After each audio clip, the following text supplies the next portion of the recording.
வந்த ஒரு இளைஞர். அந்த சாதாரண குடும்பத்துக்கு நடந்த அந்த கொடுமைக்கு சிஎம் அவர்கள் சாரி சொன்னாங்க, தப்பு இல்ல. இப்ப அதோட சேர்த்து இதையும் கொஞ்சம் பண்ணிருங்க சிஎம் சார். உங்களுடைய ஆட்சி காலத்துல இதே மாதிரி போலீஸ் விசாரணையில 24 பேர் இறந்து போயிருக்கிறாங்க. அந்த 24 பேரோட குடும்பத்துக்கும் நீங்க சாரி சொன்னீங்களா? தயவு செஞ்சு சாரி சொல்லிருங்க.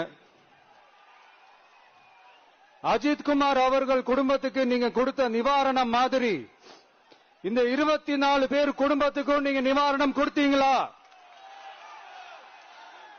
தயவு செஞ்சு நிவாரணம், அந்த நிவாரணத்தையும் கொடுத்துருங்க.